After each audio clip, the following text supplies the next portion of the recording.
All right, I think. Oops. There was a crash. There was a crash. There was a crash. It crashed. It crashed. Oh well, it crashed. Okay. I yeah, but these are I'm using the preview drivers. It's probably a bit heavy. But yeah, that's what's happening. Using preview drivers. That's what happens, dog. Uh, this thing is heavily modified. So, okay. Heavily hacked. Heavily hacked.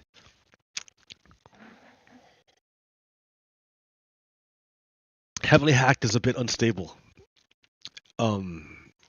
Christmas time is here. Time for love and time for cheer. Time for joy and time for cheer. But love too, right? It's all love. Okay. So, though I have security, though I have safety, not everyone else does. And if my safety and security is predicated upon the oppression of another human being, then it's not really true. It's not true safety and security. It's oppression. You have to be able to see the bigger picture. So that's what I was drawing out, right? I was gonna draw the next thing out. Da da da da. Yep. I was gonna draw the next thing out. I was gonna draw the next thing out.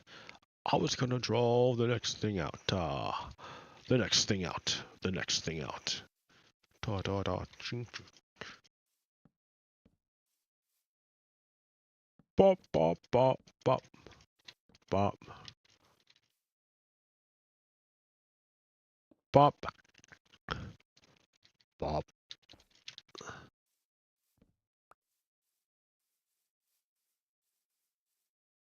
So if you look, if that is predicated upon, I don't know.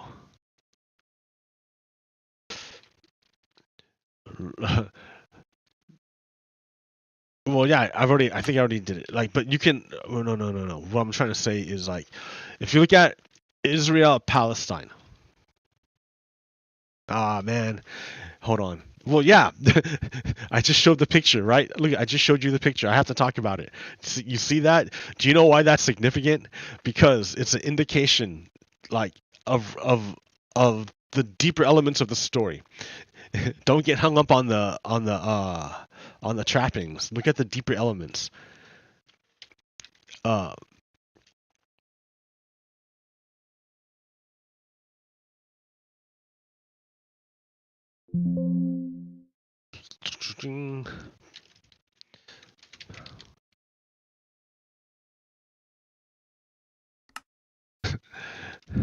so they have no security, no healthcare, no home, no hot water, no food, and not even their body.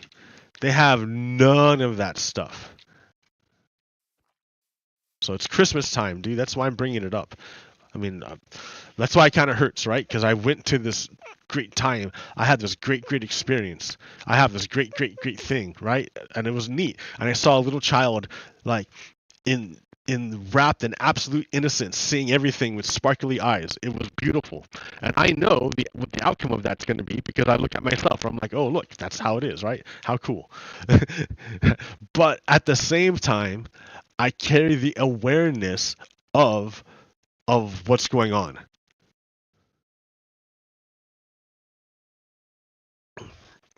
It's like looking at it like a great picture this way, and then back here, your hand's getting mangled or something. I don't know.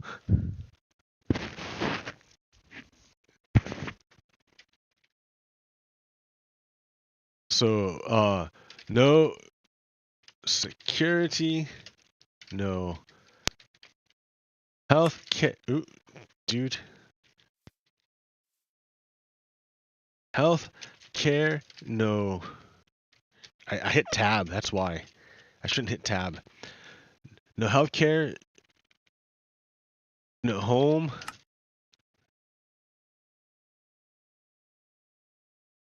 No food, No tab. Water.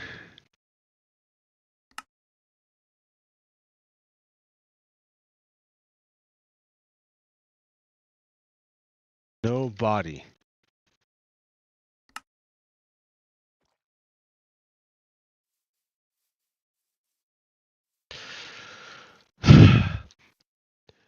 What?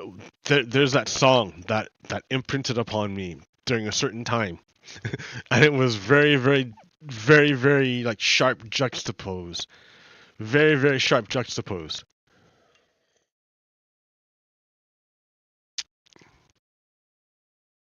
Um,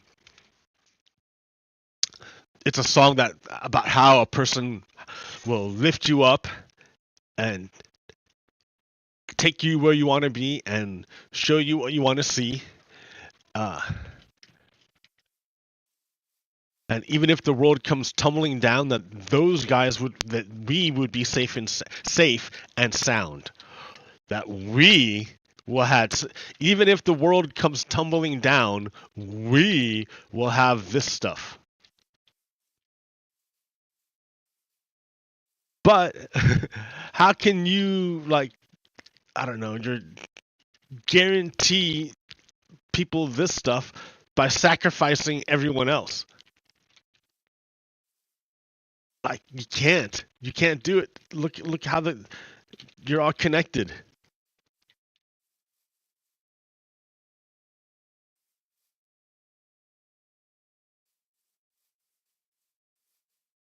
So the song was about like how we were going to be safe and sound. and and it was a great video. There's a great video of it because it showed pictures of bombs being dropped to juxtapose it. Like literal military bombs being dropped out of planes and blowing up stuff on the ground. I mean, so you're saying, sure, we're safe and sound, but the way we get to be safe and sound is by denying people everything. Even our own people. Are you really safe and sound? do. All right. So here's the scary thing for me. Papa, nice. Okay. In the U.S. House of Representatives, the House declares anti-Zionism is anti-Semitism. Blink, blink, blink, blink, blink, blink, blink. What? How can you say that? Zionism is the idea of is an ideology of settler colonialism. Settler colonialism. That's you show up and you either kill or kick people off their land and take it for yourself. That's Zionism. How can you say that an ideology is the same as what Semitism, Semites, which is like a shorthand for Jewish people, I guess? How can you say that? How can you say that? They're basically the House said they basically the House equated Jewish people with colonialism.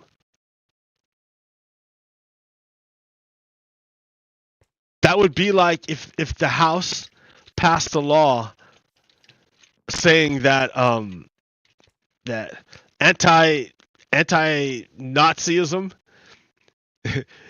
is anti-German. Anti-German people. Anti-Nazism is anti-German people. Well, no, dude. No, they're not connected. You can't say that. But the House just passed a law or just passed a resolution saying, oh, yeah, if you're against colonialism, that means you hate the Jewish people. What?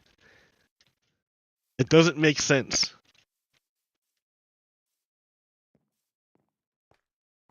It doesn't make sense. It it doesn't make sense. More than half of House Democrats declined to back the Republican written resolution. So basically, it was a trap written by Republicans.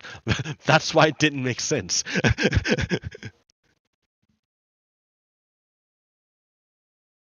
So it was a trap written by Republicans. It was so stupid. I don't think it's going to go anywhere, but the fact that they voted for it means they fell into the trap.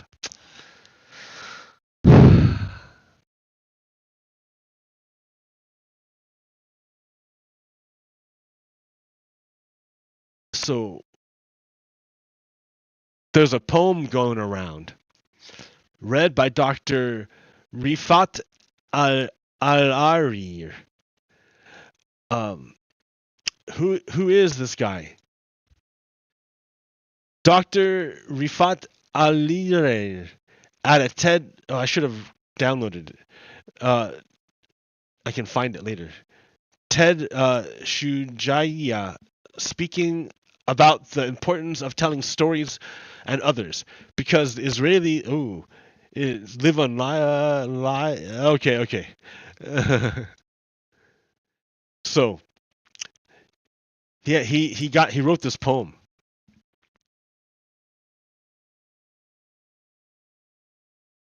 He wrote this poem in what's it called? November 1st. And it goes like this. It goes a little something like this. If I must die, if I must die, you must tell my story to sell my things, to buy a piece of cloth and some string. Make it white with a long tail, so that a child somewhere in Gaza, while looking heaven in the eye, awaiting his dad who left it ablaze, and bid no one farewell, not even to his flesh, not even to himself, sees the kite, my kite you made, flying up above, and thinks, for a moment, an angel is there, bringing back love. If I must die, let it bring hope. Let it be a tale. Pretty cool, man.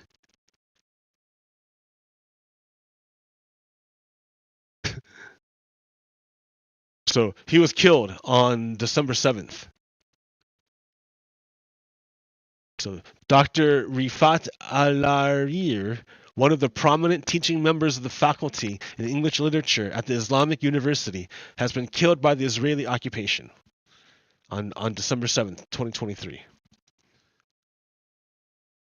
So that's a good poem. That's a good poem.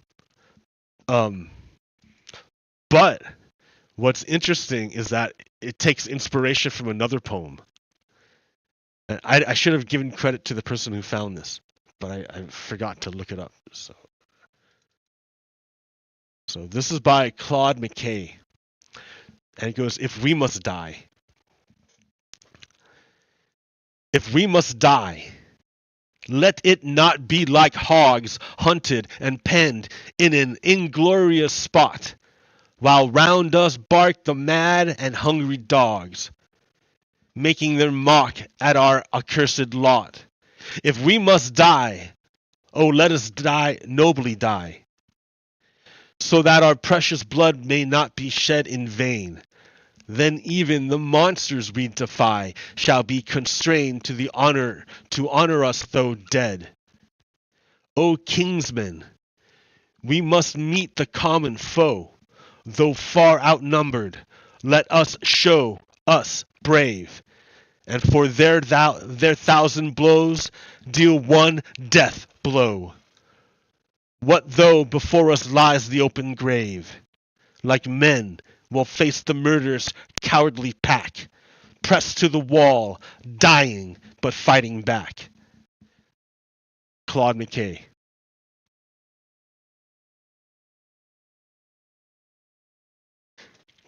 You can see the inspiration. I think written for different audiences, but both powerful.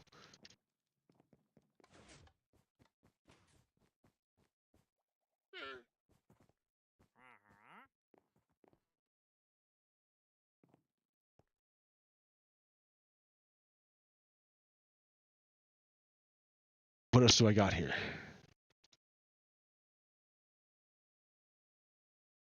So yeah.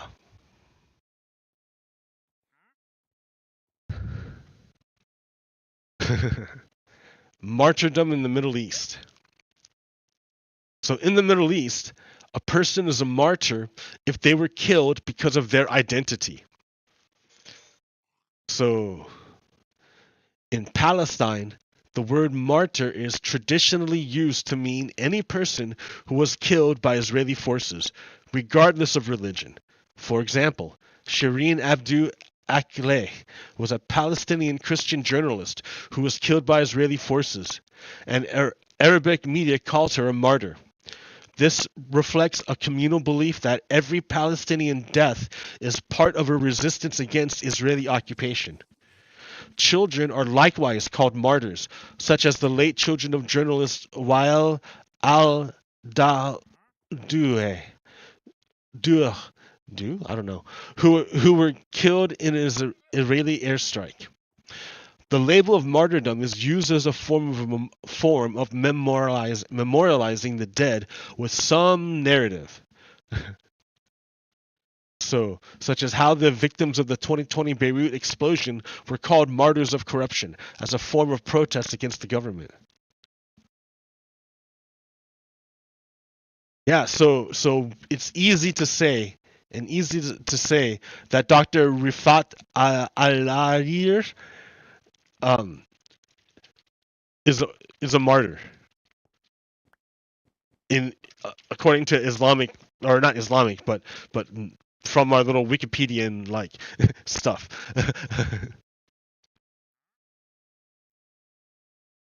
Okay, what else do I got?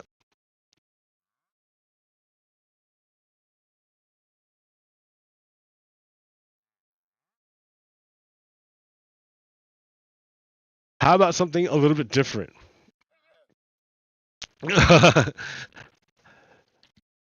So I'm going to show you an optical illusion. All right. You see that right? You see that right there? Uh, it appears to be a bunch of squares, right? Just a bunch of squares of like lines that make a bunch of squares. Like item frames, almost. They're like item frames, right? They appear to be item frames. But remember when I was telling you about negative space, to look in the negative space? So the way this is constructed is that your eye is drawn to the thing in the center of the lines that create a frame. You're used to frames. You're used to that kind of pattern, and so your brain is going to go boom, look for the pattern, and it's going to go to a familiar pattern, which is the the item frame, right? That's the familiar pattern. Everyone's used to item frames. Oh, wait a minute, you can't see it. Yeah, like that. It's like everyone's used to item frames, right? So item frames, item frames, item frames. They're all item frames. I'm, sure, dude, sure. But here's the thing. Remember I told you to look for the negative space? Look for the negative space, look for the negative space. So instead of focusing on and seeing the frame that's apparent, the apparent frame, instead look only at the vertical lines, the lines that go up and down. Just look at those lines. Just the lines that go up and down. Ignore everything else. Just look at the lines that go up and down.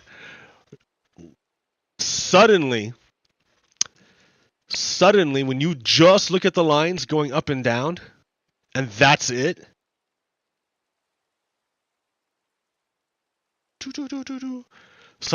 suddenly a pattern appears, and there are 16 circles.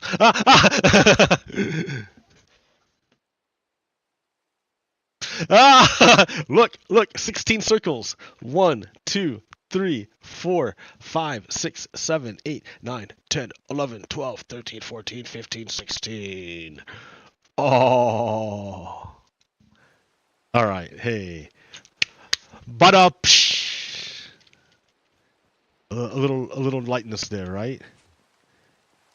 Just a little bit something to lighten the mood.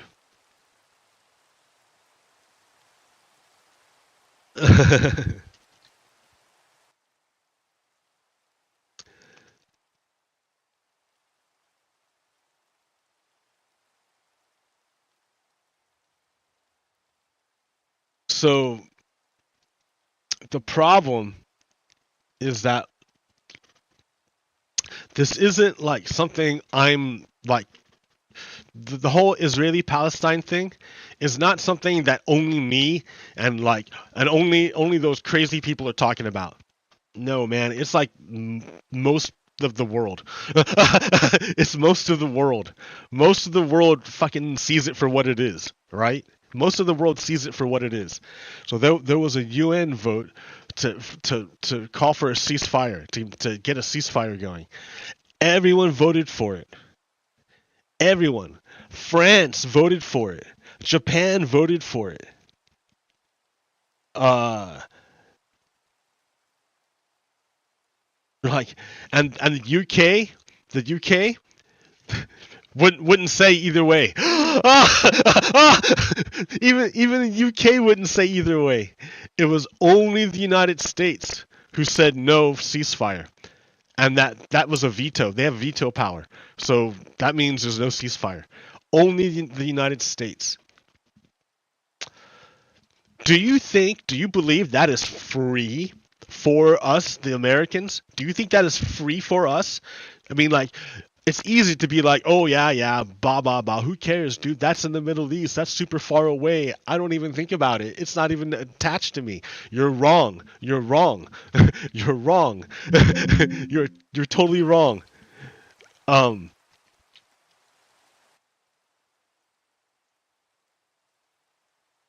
I wrote this.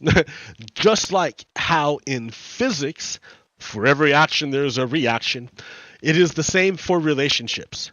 For every intended consequence, there is an unintended consequence. USA defends Israel and supplies Israel with the intention of Israel committing genocide. Right? That's what Israel wants to do. The government of Israel, Bibi Netanyahu, refuses any attempt for any kind of ceasefire. And remember, what is the goal of Bibi Netanyahu? For Israel to occupy Gaza. The whole thing. Like, the whole thing. Are they going to leave? Maybe, but then they want a buffer zone. But where's the buffer zone? Which side's the buffer zone going to be on? That's the question. Are you going to put it on the Israeli side, or are you going to put it on the Palestinian side of your buffer zone? Like, that's just another way of chewing up land. That's what I'm saying, right? Because the goal for Bibi Netanyahu is not a two-state solution. It is a one-state Israeli superiority solution. It's an ethno-state. He wants an ethno-state, which is antithetical to democracy. You can't have an ethno-state and be democratic. And then if that's what's happening, why is the United States facilitating it? Because it's not for free. We're not just doing it. We don't get it for free because I'm going to continue. Look at, there have been 82 attacks on U.S. forces in Iraq and Syria. They're not on a big ass boat sitting offshore of Yemen. They're on the ground, deep in the country, and they get droned daily. Those are our troops under attack, not Israeli troops. American troops under attack. American troops that are in danger. American troops getting hurt, getting harmed. Why? Because Israel is committing genocide. Like, the media is not telling you this. They're not telling you this because it's becoming a bigger war. It's already a bigger war. Like, why are we in Syria and um Iraq? Well, partly to stop a genocide from happening of the Kurds. Like, the Kurdish people are allies in the Middle East, but they haven't, but they don't have a country, and everyone wants to, like, the land they want to have for a country happens to have oil near it. So Turkey doesn't want it to happen at all. So the only thing stopping, and then at the same time you have the the ISIS, which is like kind of why we're there, because if USA had its druthers, the Assad regime would collapse, and then another democratic regime, pro-Western regime, would take its place. But that's beside the point. Those troops were basically just chilling, right? They're not really a fighting group. They're like placeholders. They're there just to, like, make sure that other stuff doesn't go down, because otherwise the threat of drawing in the United States. That's why they're there. They're not like full-on fighting forces. They're like, it's just like a tripwire, I guess, more. And they keep tripping it off. They keep attacking it, like, over and over and over again with drones, and that are not like,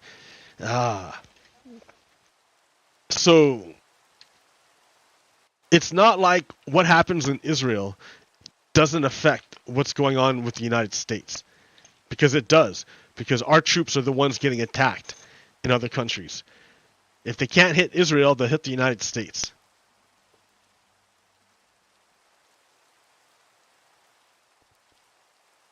Besides, Assad is a war criminal, dude. He gassed his own people in Syria. The dude should be on trial for war crimes. He literally used chlorine gas on his own people and killed them. Chemical warfare on his own people to kill the rebels that were, like, in there.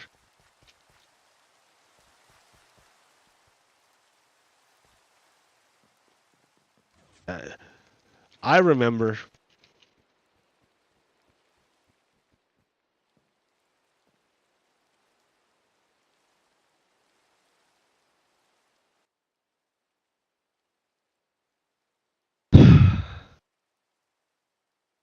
that's why it's dangerous to equate, because the government, Israeli government, doing the genocide is a Zionist government. That's why it's dangerous for the U.S. House of Representatives to pass a resolution equating a political party with an entire group of human beings. You can't do that. That's like the opposite. Like, you have to be able to choose to belong to a political party. You can't be, like, forced to join one.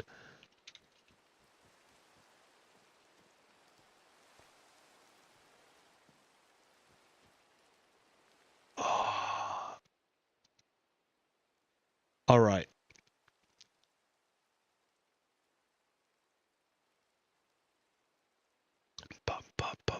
Okay, I'm gonna switch it up a little bit.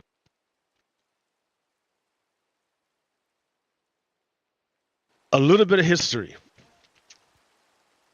because it's important. It's remember I told you that history doesn't repeat, but it rhymes. History doesn't repeat, but it rhymes.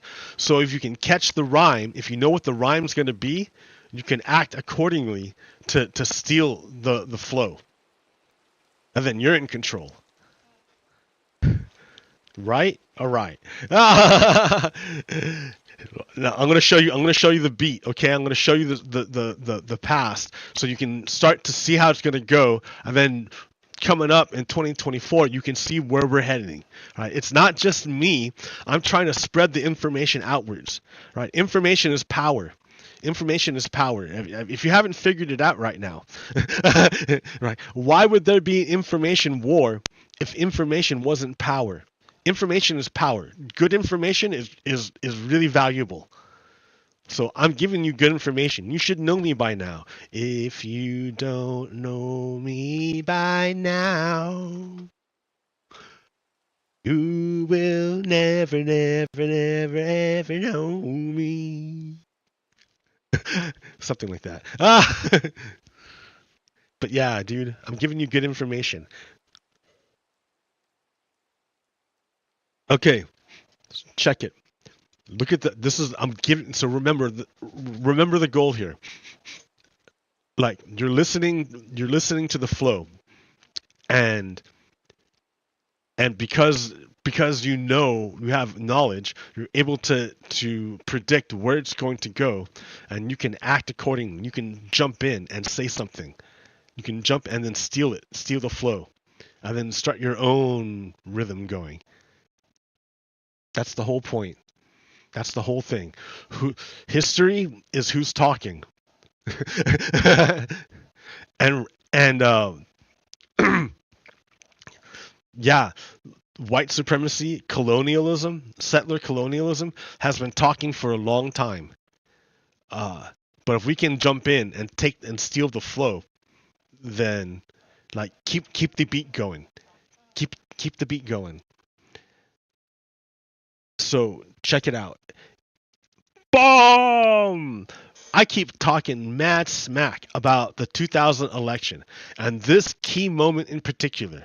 Like there was a lot of dirty pool in that election, but I focus on this because this is the thing. This is like a rhyme. This is the rhyme they use. Listen. Okay, so back in 2000, right, the Brooks Brothers riot. I talk about this shit all the time. Let's learn about it so I'm not like just gabbering, right? All right. The Brooks Brothers riot was a demonstration led by Republican staffers at a meeting of election canvassers in Miami-Dade County, Florida on November 22, 2000, during a recount of votes made during the 2000 United States presidential election with the goal of shutting down the recount. So Republicans, on purpose, went down there to shut down the recount, to stop the recount. You know how they keep talking about, oh yeah, recount the vote. We want to recount. We want to recount. We want to audit. And we gave them all the audits and stuff. In this time, they didn't want to recount. They wanted everything to stop. And they wouldn't let the recount go because they knew if the recount went, they were going to lose. So they stopped it, right? So after demonstrations and acts of violence, local officials shut down the recount early. So I'm not talking shit. I know what I'm saying. The recount, the name references the protesters' corporate attire, described by Paul Guijo, I don't know, in an editorial for the Wall Street Journal, as a 50-year-old white lawyers with cell phones and Hermes ties. I don't know. That's where they all are. That's what they look like. You can't see it. Hold on. Okay. Differentiating them from local citizens concerned about vote counting. Many of the demonstrators were Republican staffers, so they worked for Republicans. They worked in the office of Republicans, like politicians. Both Roger Stone and Brad Blakeman take credit for managing the riot from a command post, although their accounts contradict each other. How funny. Republican New York Representative John E. Sweeney gave the signal that started the riot, telling an aide to shut it down. Quote, shut it down. So the background. In the 2000 United States presidential election between candidates George W. Bush and Al Gore, in the state of Florida, George W. Bush achieved an election night majority by 1,700 votes. 1,784 votes, a very close margin. Due to the closeness of the race and the irregularities such as hanging chads, the Gore campaign successfully advocated for a recount of certain ballots. Miami-Dade County was one of those counties where ballots were recounted. The Miami-Dade County Democratic Party chairman suspected that thousands of ballots in this county might have been affected by a voting machine glitch. He suspected that these ballots, after retallying, would help candidate Al Gore. Miami-Dade County official canvassers, in order to meet a court-ordered deadline, decided to limit the county's recount to the 10,750 ballots that their tabulation machines had been unable to tally. They moved the counting process to a smaller room, closer to the ballot scanning equipment, to speed up the process, at a distance from the media. Republican officials objected to this change. So, the difference, he only won by 1,700 votes, but they had 10,000. Well, so the margin was 1,784 votes, but the machine messed up 10,750 ballots. So if the margin was only like this much, and you had all this much to count, it could swing either way easily, and change that whole thing, change the whole state of Florida. So they knew this. They knew this. So the Republicans knew this. So hundreds of people, including many Republican staffers, people who work for Republican politicians, descended upon South Florida to protest the state's recount. The demonstration was organized by these operatives, sometimes referred to as the Brooks Brothers Brigade, to oppose the recount of the ballots. So, as opposed to the 2020, where they went ahead and did all the recounts, right? You know, whatever you wanted, they did the recounts. In 2000, Republicans did not want to recount, and they started a riot to stop the recount.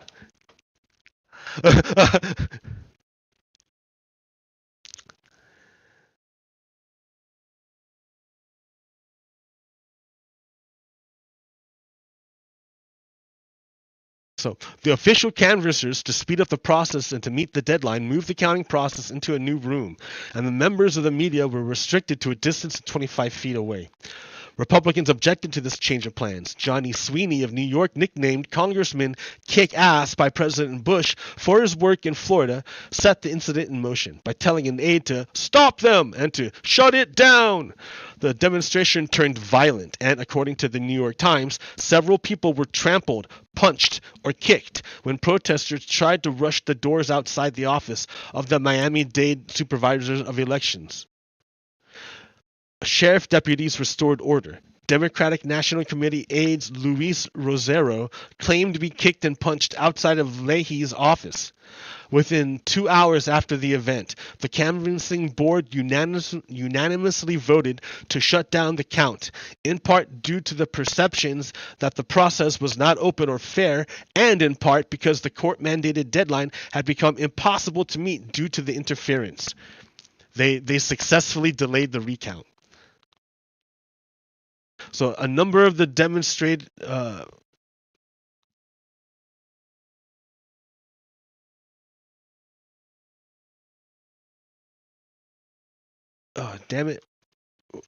number of the demonstrators later took jobs in the upcoming Bush administration.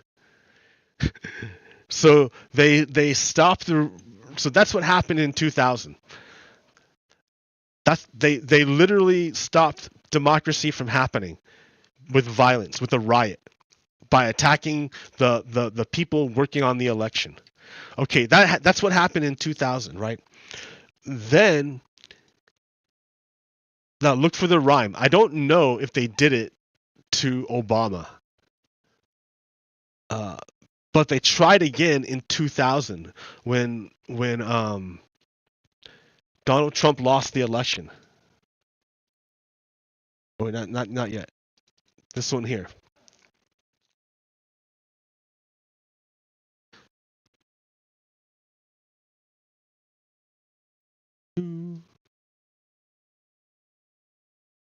They tried again, right? Jack Smith's new evidence. Trump tried to start yet another riot. According to the Justice Department, a Trump agent tried to start a riot in another state to disrupt the 2020 elections. Uh, Prosecutors with special counsel Jack Smith revealed Tuesday that they have proof an agent for Donald Trump tried to cause a riot in Michigan to stop the vote count in the 2020 presidential elections. So what they did in Miami-Dade, Florida in 2000, they tried to do again in where was that? In Michigan. Why Michigan? Because Michigan was a swing state. That's why. Okay. So that's one event, right? That I mean, like, we don't have to use too much imagination to think that Donald Trump would have agents try to recreate the Brooks Brother riot in other places because it worked the last time, right? So look, and here again, also in Georgia, 2 Atlanta poll workers settled defamation lawsuit against One America. Story by Jonathan Allen.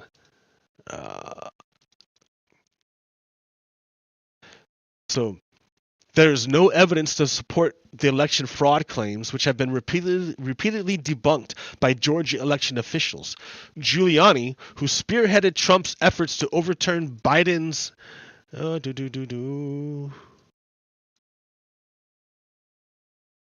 win, appeared at a hearing with Georgia lawmakers in which he showed snippets. A state investigation said the full video showed that the women who were properly and legally counting the ballots.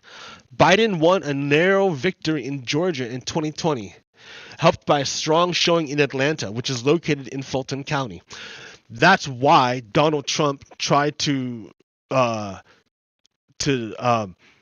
discredit the Fulton County election by defaming the election workers. It's another form of attack against a weak point, or not a weak point, but a key point,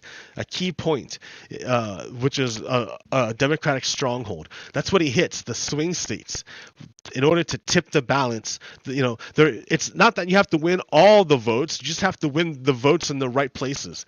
That's what he's all about. That's what he learned from the Republicans in 2016. That's how he won 2016. He knew he didn't have to win all the votes. He just had to win the votes in the key places and overturn the election in those key places. So they were recreating it in 2020. They tried it. And they've already done it in 2000. Remember?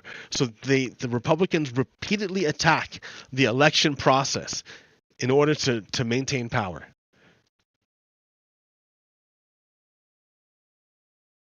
Five. So it's easy to say or to see that Republicans are going to do it again in 2024. Donald Trump, remember when I showed you, what week was that? A few weeks ago. Donald Trump is already telling his people to do that. So here, listen. Evidence we have, and everybody knows it, and they know it. Yeah, I already chopped down his stupid video. Everyone, he just makes these claims and expects people to eat it. But that's because he does it in real time. People don't have time to process what he's saying. They just absorb it.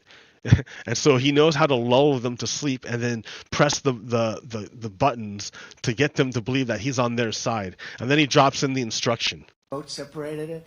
And we have millions and millions of votes. It's a very sad thing. So the most important part of what's coming. Listen, the most important part of what's coming up. All this shit before, so 22 seconds, all of that was him massaging the audience. Do you understand? He's a con man, dude. That's what he does. I'll get more coffee so I can talk better. He's a con man.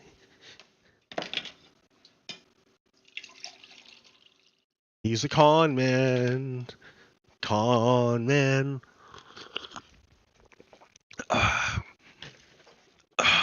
Okay.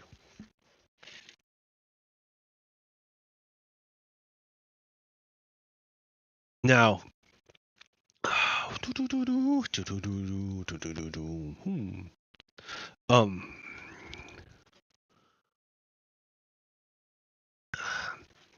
but all this part ahead of this whole 22 seconds of him talking is all him massaging the audience and preparing them to receive his instruction. Listen. Coming up is to guard the vote. That's the instruction, right?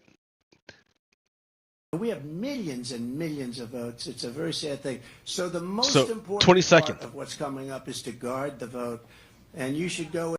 That's the instruction.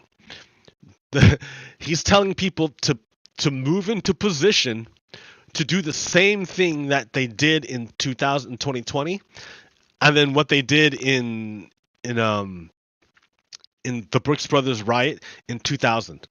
It's the same thing. They're doing the same thing again and again and again. He's preparing it. Do you hear him? Do you hear him preparing it? He spent 20 seconds of blah blah blah pressing the buttons of the audience in order to prepare them to receive his instruction. And millions of votes. It's a very sad thing. It's a very sad. 20 seconds. 20 seconds.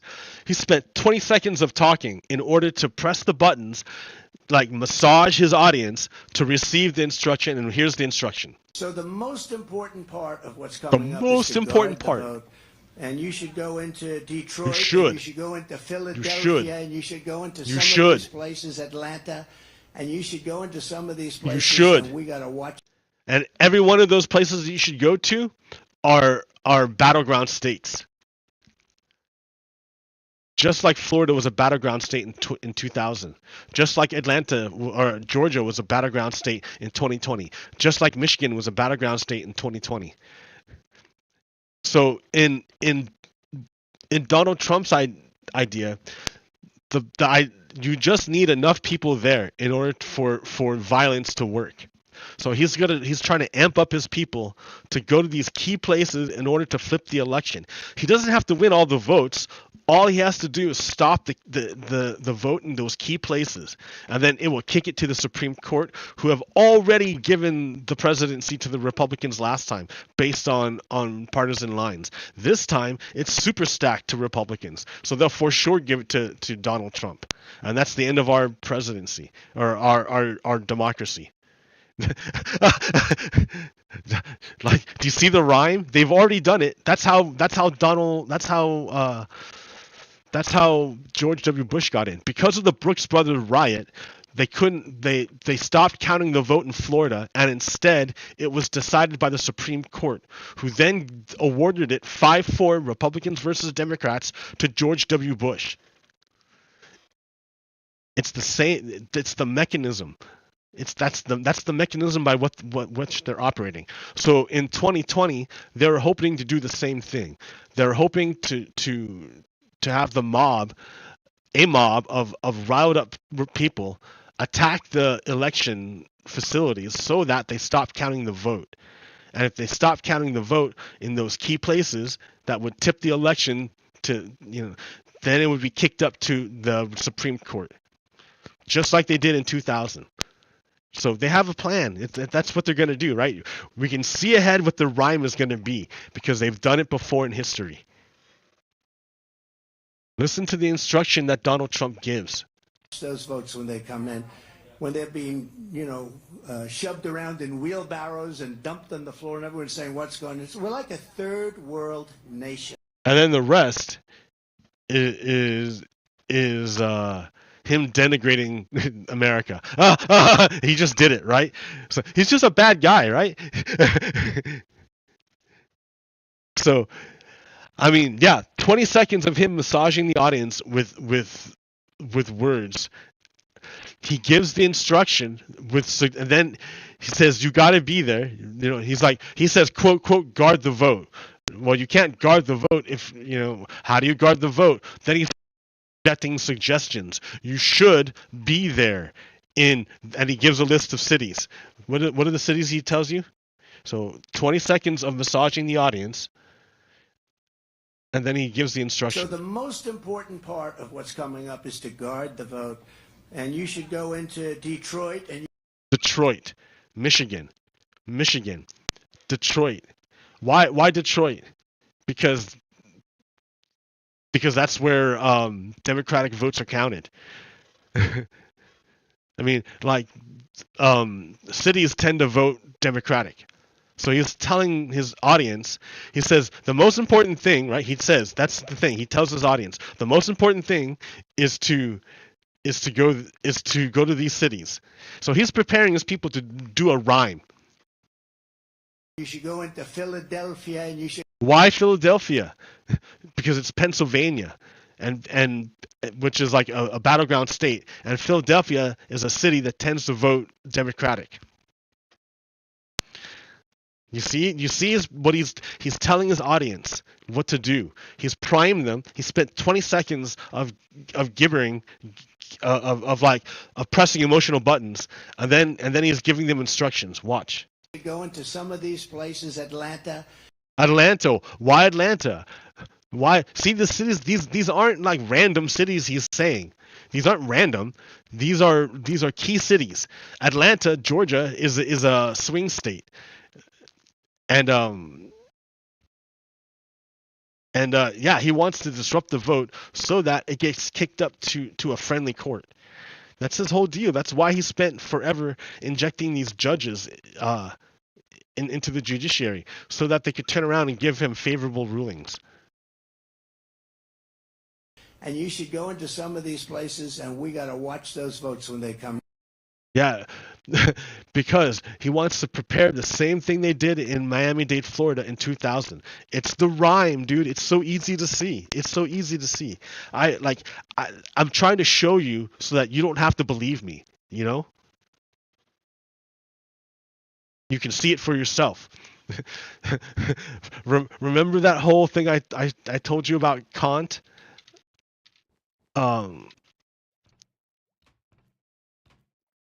need to build one in this world. Build it in this world. Here, we use pink signs. More cherry wood.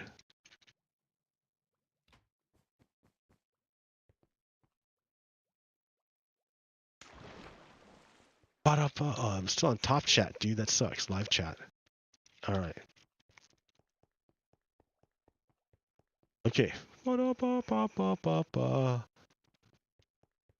Taking forever, right? It's okay. It's my show. I can do whatever I want. I can do what I want.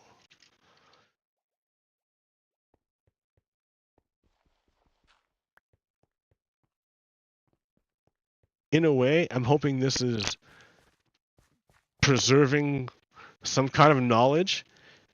Like, I don't have any kids, so this is the only way I can propagate my information into the future.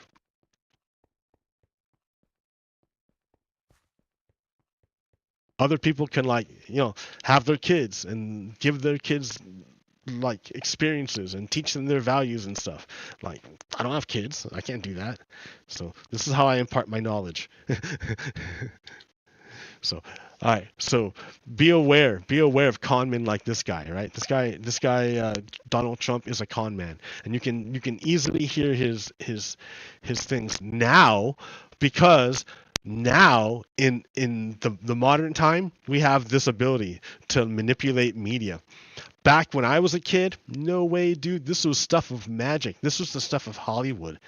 You sat in front of the TV and watched whatever you could get. And it was filled with commercials. And then I went to France in 1997. And I'm like, wait a minute. They don't have the same commercial structure that we do.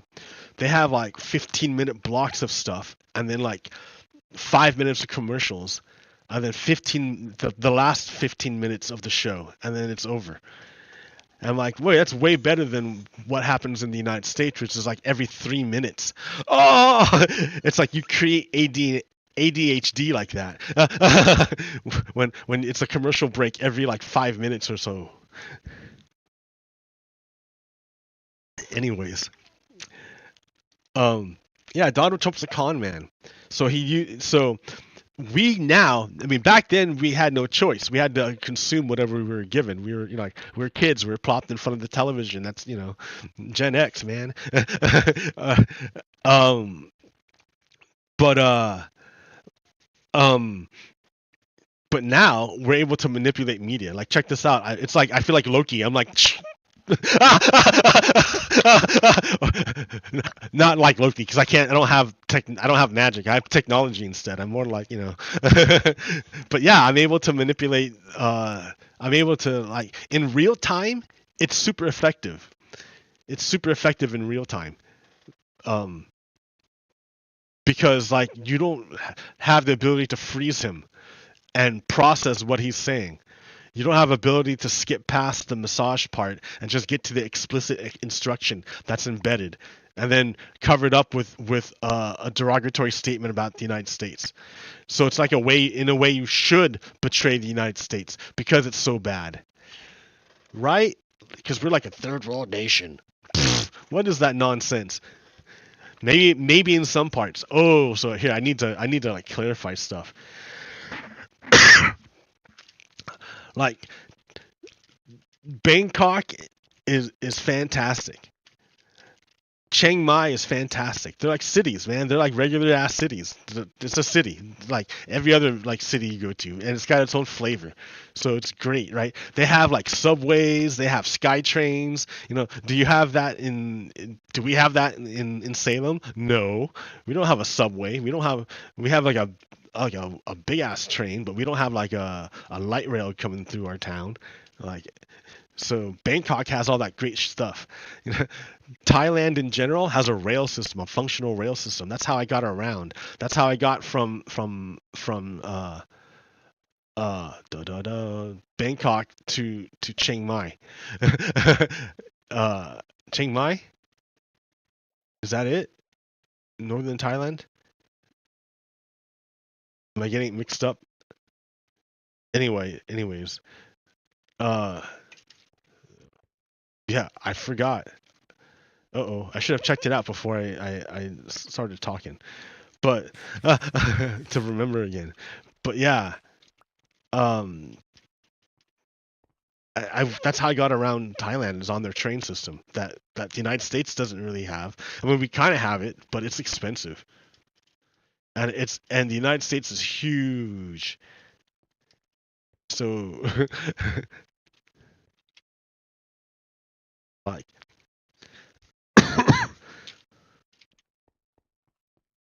so anyways, so in a lot of ways Thailand's developed. The first time I landed at the airport was kind of scary, but then they got a new airport. Kind of scary.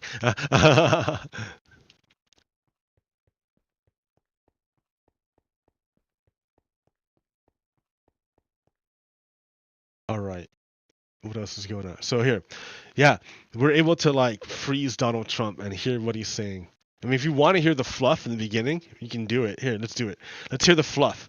So remember, the first 20 seconds is just him preparing the audience for the instruction that he's going to give later on. You already heard the instruction. He wants his people to go to these key places to quote, quote, guard the vote. But what they're really there for is to be like the reserves for when the Republican operatives call for like violence. He's there, if there's not enough people, it's not going to be and the Republican operative goes to like try to like stop the recount or the vote from being counted, they won't have enough people behind them. The cops will shut them down pretty quick. But if there's like 1,000, 2,000, 5,000 people out there, and Republican operatives have a lot more like mass to work with, and they can be more successful in their attempt to shut it down. So his instruction was, explicit instruction was, you must, he said it was very important, right? He implanted that, very important. He said you have to be there at these key places. Be there at the key places, just like he instructed his people to be there on January 6th. He's already doing it. He's already doing it. Watch. But remember, it's not like people are dumb. If he just came out and said kind of that shit, maybe it wouldn't work. Maybe. But he's a con man. So he has to massage people. Remember, his audience are people who watch Fox News. And people who watch Fox News aren't necessarily like following facts. They might be. They're following the facts that are presented to them, though, not necessarily like the bigger picture. And a lot of them are like pre-programmed to have like Pavlovian responses to certain words and concepts, like transgendered or gay or whatever, dude. All you have to do is say the key word and the key personality, and it will trigger them an emotional response. So Donald Trump understands that his audience is pre-programmed to respond to these pre-planted emotional triggers. And we can like his words for the remember first 20 seconds are only there to massage his audience. They're like cohesive. He's not trying to make a point. In general, he tends to tear down the United States in general. But he's not trying to make a point. He's like push the buttons of the audience to prepare them to receive the instruction that comes later. Wait, listen, enough of me gabbing. I'm trying to contextualize it. Evidence we have, and everybody knows it, and they know it. You know, the one thing they don't want to talk about is the election.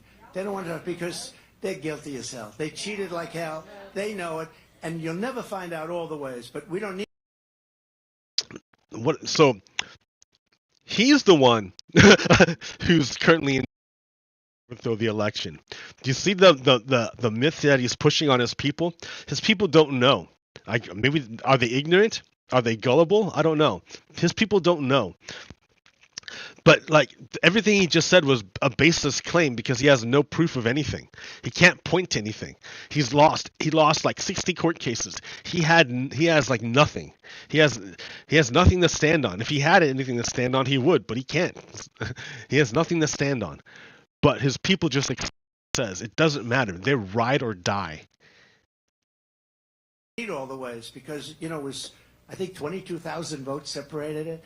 And we have millions and millions of votes. It's a very sad Who cares, right? It's irrelevant. thing. So the most important part of all of that was to massage the people's brain to get the most important part, right? All of that was to massage people's brain. They're fed this lie about a fraud that is never proven. It's not there. But they believe it because Donald Trump says it. They don't need proof. Donald Trump said it. So if the leader says it, then it must be. Then you follow the instruction. And what is the instruction? Remember, soldiers don't question; they follow orders. Listen. What's coming up is to guard the vote, and you should go into Detroit, and you should go into. Right? The most important thing for soldiers to do is not to question; it's to follow orders. You're not supposed to understand. You're supposed to follow orders. So Donald Trump like instilled into people a sense of injustice and fraud, but with no proof, right? It's never been proven. It's just made up. He just makes it up out of whole cloth, and then people feel the injustice, and then they're massaged into it, and then they're given an explicit instruction. It's Pavlovian. And millions of votes. It's a very sad thing. So the most important part coming up is to guard the vote. Guard the vote, he says. You should go into Detroit. You should. You should go into Philadelphia. You should. You should go into some of these places, Atlanta. And you should go into some of these places, and we got to watch those votes when they come in. Because why? Because remember with the Brooks brothers, we can. I mean, it's so easy. It's so easy. Remember with the Brooks brothers. Remember with the Brooks brothers, you need this group of people there, a group of people there, a bigger group of people there, in order to be there when the John Sweeney, the Republican operative, gives the signal that starts the riot, telling an aide to shut it down. They need the most people there they can get in order to do this. That's why he's already preparing it. So do you see the rhyme happening? Like if you want to think about it like a boss, like what do they call that? Oh, something souls. Elden Ring, like an Elden Ring boss. It's a pattern. The boss has a pattern, and you see it every time. Just don't get hit by it. Roll through it, and and hit it like and hit its weak spot afterwards. It'll be vulnerable. It sucks that we have to do it though, right? How funny that it's gonna come down to the American voters to like save democracy.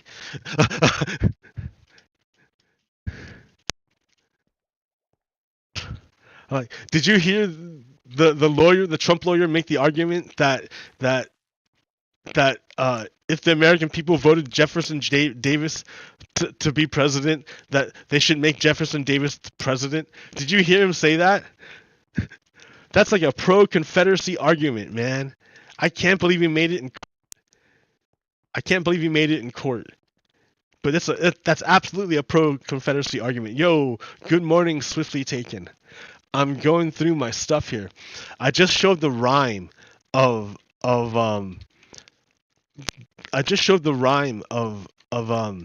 how Republicans use violence to overthrow elections. And they did it in 2000. They did it in 2020, and they're planning to do it in 2024. It's super easy. But do you remember me though? But do you know me though?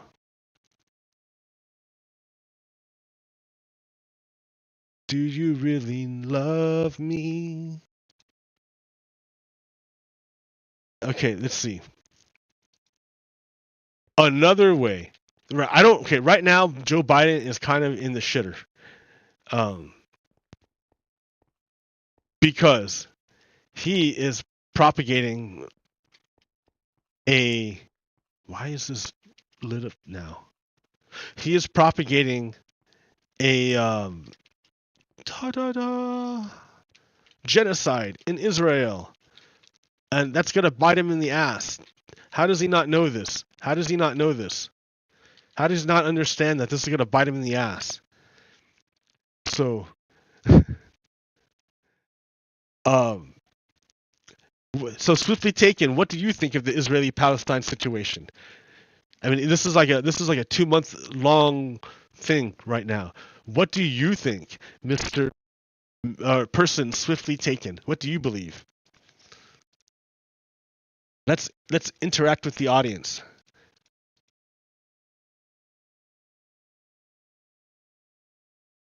Yo, it's super importante, muy importante. You're from Canada, right? Oh, so the deal with Canada is different.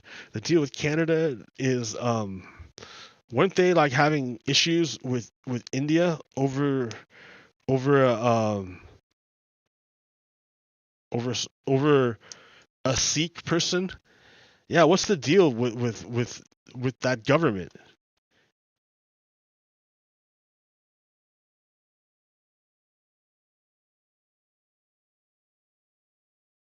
Wait, aren't you from Canada? Like, where are you from, Mister Swiftly Taken or Person Swiftly Taken? Where are you from?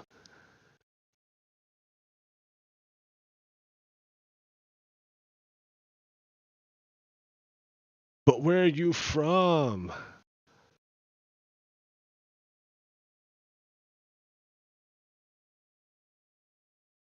But where are you from? You're from Canada, but you don't know about Canadian politics?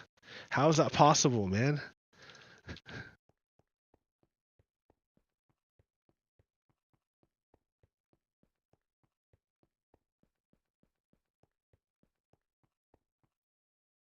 So you're from Canada, but you don't know anything about Canadian politics.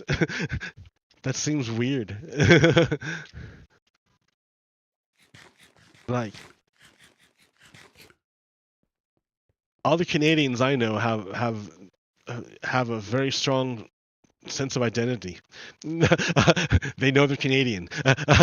They will tell you. And they can represent. It's good, all right? Yeah, cool. Canadians are cool.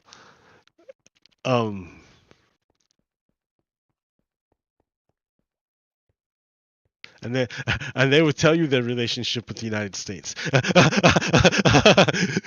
because it's all I wouldn't say it's all encompassing, but it's like a pretty big deal, right?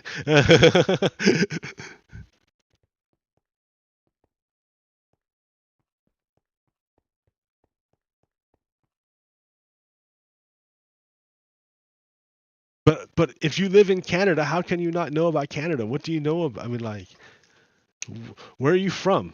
I mean, okay, so were you born in Canada?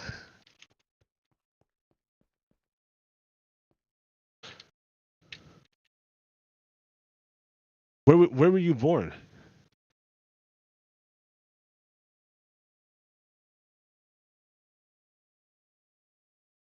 So, where were you born, if I may ask?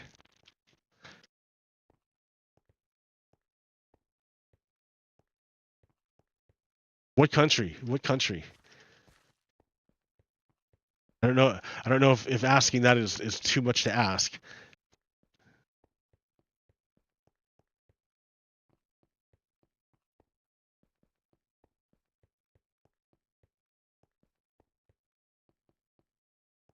Were you adopted?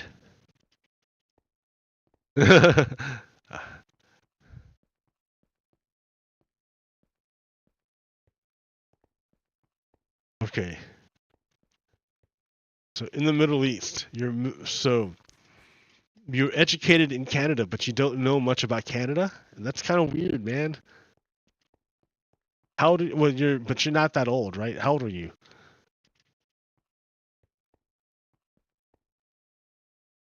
All right.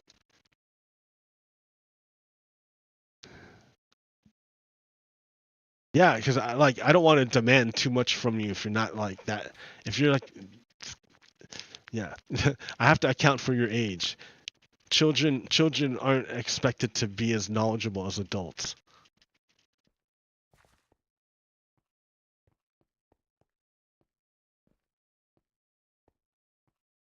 So it just gives me a background.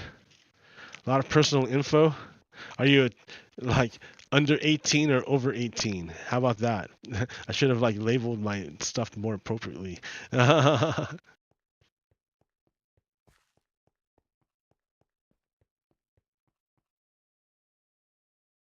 All right. Well, hey, it's cool.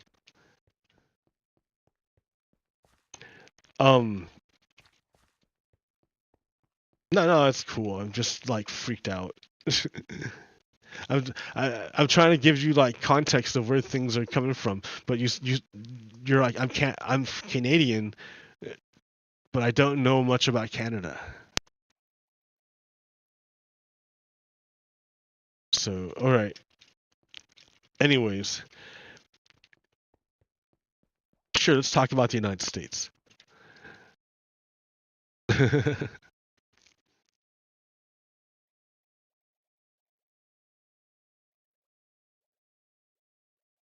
So another thing that Republicans are trying to do.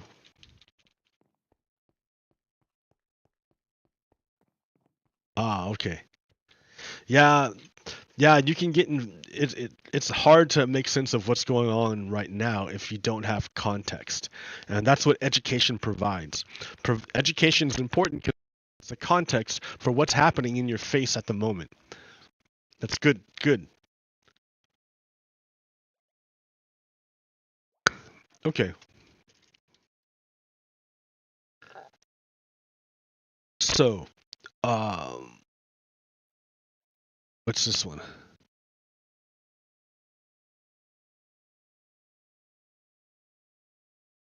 When all this started, who's Comer Pyle, who's that? Promised us he would prove Joe was like, Comer Pyle. What? That's nah. What a dig! Come on, dude. All right. When all this started, Comer promised us he would prove Joe was paid $5 million in bribes from foreign entities. 1 year later, he's rolling out proof of a $4,000 truck payment for his son. Man, right? Because Republicans use government as a weapon to go after their enemies. They're white supremacists. Republicans are white supremacists. I don't know how many other times I can say it, and like how I can make it make sense for you. You know, if you need help, I can come. You know, come talk to me. Like I understand that there are a lot of Democrats that are stuck with Joe Biden. Joe Biden's like foreign policy. That sucks. It sucks.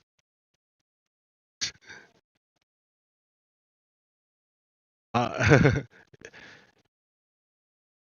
but that doesn't diminish the fact that there are ongoing efforts from to overthrow American democracy, and it's multi-pronged. One way is with violence, as I've shown you, with Donald Trump's explicit instruction to his people to go to these pressure points to prepare for violence. That's one way. The other way is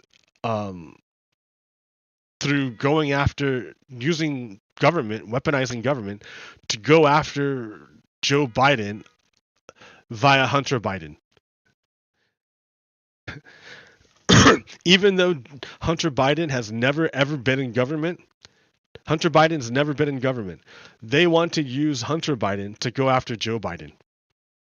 The whatever crimes or whatever dirt they can get on Hunter Biden, they want to use it to go after Joe Biden. It's a multi-pronged attack. Because that's what Republicans do. They weaponize government. So to that end, Republican majority U.S. House takes step toward vote on Biden impeachment inquiry. That's December 7th. Today's like the 10th. So they're getting ready to do it, guys. They're getting ready. House Republicans accuse the Democratic president and his family of improperly profiting from policy decisions Biden participated in as vice president during President Barack Obama's 2009 to 2017 administration. They have also accused the U.S. Department of Justice of inappropriately interfering with an investigation into Biden's business son, Hunter Biden. The Justice Department denies wrongdoing. Businessman's son, Hunter Biden. The Justice Department denies wrongdoing. Republican Representative Kelly Armstrong on Thursday introduced a 14-page resolution that would allow the full House to vote on authorizing the probe. So they're pushing to do this impeachment of Joe Biden based on the idea that Hunter Biden made money while Joe Biden was vice president. So the question is, was Hunter Biden ever in government, right? That's how you would use government to make money off of government. He'd have to be in government. Was Hunter Biden ever in government? No. Dude, no. But you know who was in government? Jared Kushner. Jared Kushner was in government. He was a senior level advisor to Donald Trump. He went around the country and conducted foreign policy. Like, in a way, I kind of feel for Joe Biden because U.S. foreign policy is bigger than presidents. U.S. foreign policy is a juggernaut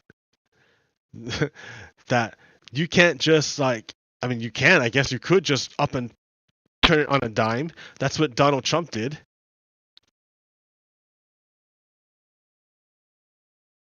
But I was going to try to give Joe Biden a fig leaf by saying perhaps the events that are transpiring right now were set into motion with Jared Kushner acting as like as basically a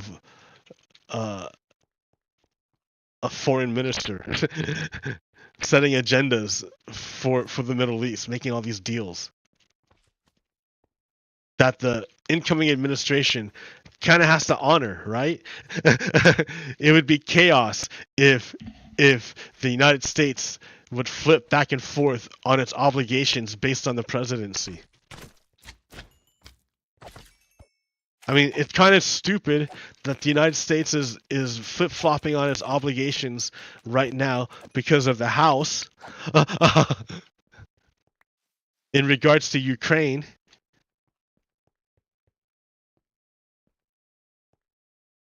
Anyways, why didn't anything happen with that? What happened?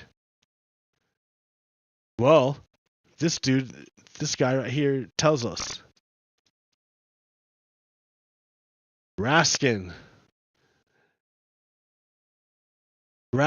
explains why Democrats didn't probe $2 billion Saudi investment in Kushner's firm in 2020.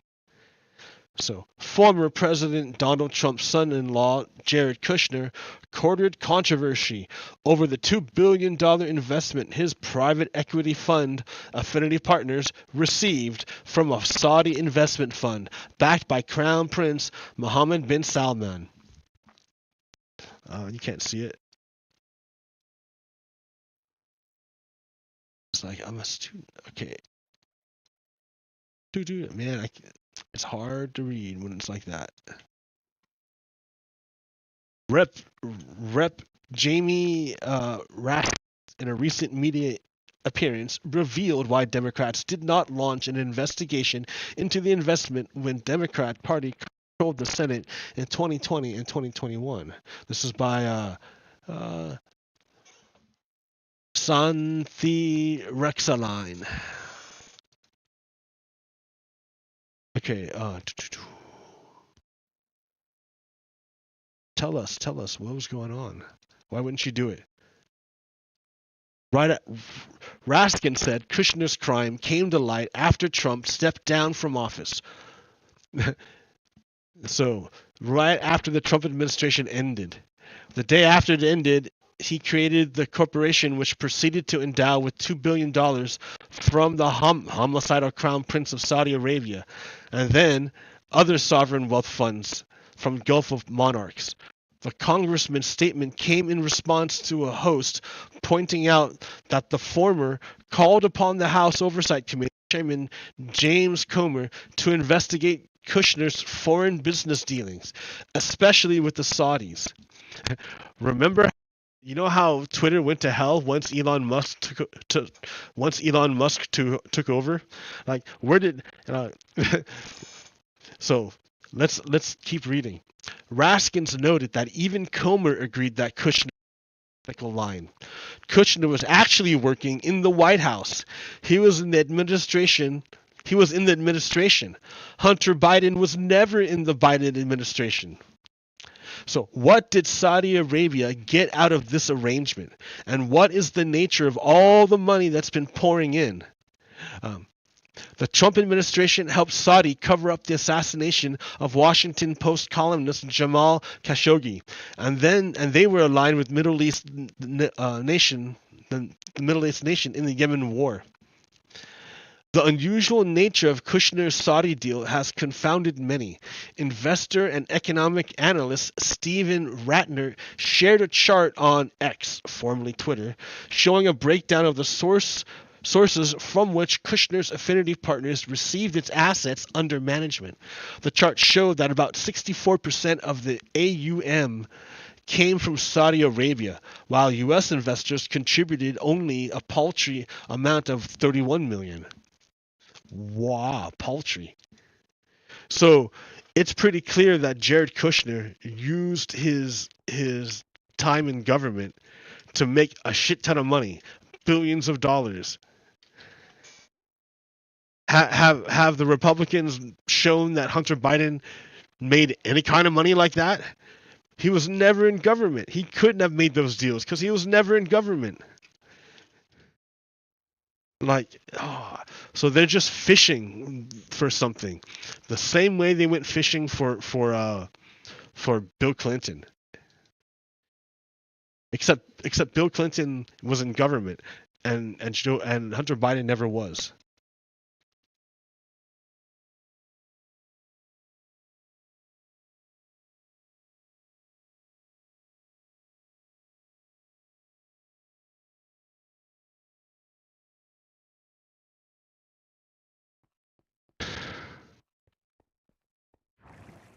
Wah. I don't know anymore. I don't know. I don't know. I don't know. I don't know anymore. I do know. It kind of sucks. That's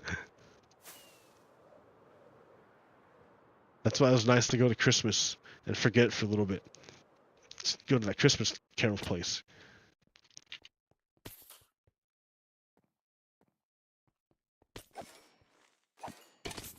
Everywhere is war, right? So,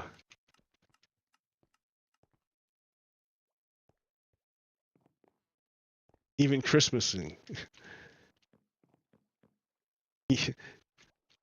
But, like, I think joy is important to have. If you lose joy, what are you fighting for?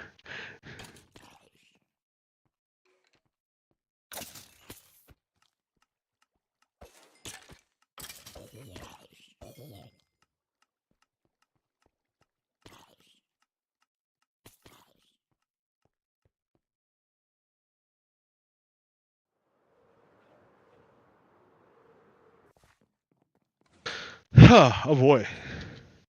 Okay, so what am I doing? What am I doing? I think that's it for today. I'm sorry. I'm sad that my stuff crashed. I think it's because I overclocked my card a little bit, and like even that little bit, it can't handle. So I'm just gonna leave it at stock, which is like good enough. I mean, I lose some frames per second, but what am I gonna do, right? What am I gonna do? Like I would have double the frames per second, right? Or double the view distance if I wasn't running OBS.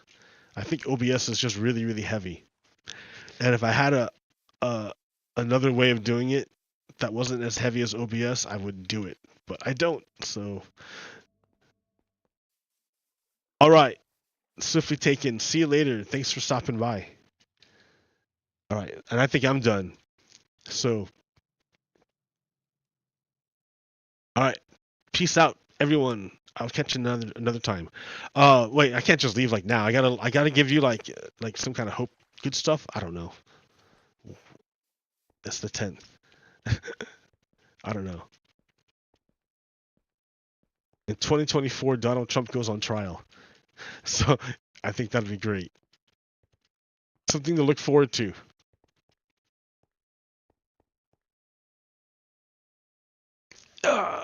Hey, I fixed the trees not being correct. Now they're all cool. All right, great.